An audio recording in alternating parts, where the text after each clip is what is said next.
அன்புள்ள சகோதர சகோதரிகள் உங்கள் அனைவருக்கும் எனது காலை வணக்கத்தை தெரிவித்துக் கொள்கிறேன். இந்த நற்செய்தியில் இயேசு கானா ஊருக்கு வருகிறார். கானா ஊர் கலிலேயாவில் இருக்கிறது.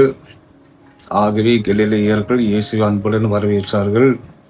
இயேசு கலிலேயாவுக்கு வந்திருக்கிறார் என்பதை கேள்விப்பட்டு கப்பர்நகூமில் ஒரு அரச ஊழியர் அதிகாரி அவருடைய மகன் சாகும் தருவாயில் இருக்கிறார் என்று இயேசுவிடம் சொல்ல வந்திருக்கிறார். 20 மைல் தூரம்.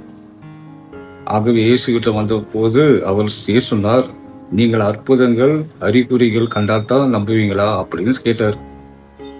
இது சாதாரண விஷயம் அல்ல. 20 மைல் தூரம். பிறகு இவர் ஒரு அதிகாரி, மேல இருக்கிறவர். தன்னுடைய சுய மரியாதை எல்லாத்தையும் மறந்து அவர் கீழே இறங்கி இயேசுவை காண வருகிறார். இந்த மாதிரியான ஒரு தாழ்ச்சி, பணிவு சாதாரணமா கிடைக்காது. ஆகவே இயேசு கிட்ட வந்தோடனே இயேசு இந்த மாதிரி சொன்னாரு. இருந்த போதிலும் அவர் நம்பினார். நம்பி போற வழியில ஊழியர் வந்து சொல்கிறார், உங்கள் மகன் நலமாக்கி கொண்டிருக்கிறார் என்று.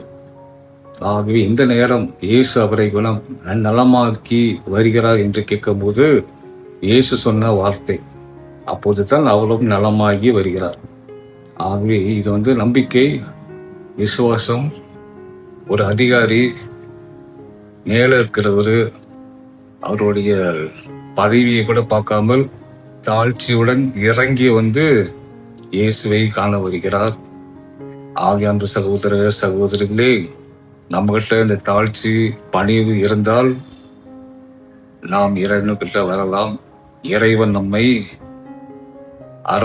அரவணைப்பார். இதைத்தான் இந்த நற்செய்தி நமக்கு சொல்லுகிறது. இயேசு நம்மை குணமாக்க காத்து கொண்டிருக்கிறார். ஆகவே நாமும் இயேசுவிடம் நம்மை ஒப்படைப்போம். இயேசு நம்மை குணமாக்கி வழி நடத்துவாராக. ஆமீன்.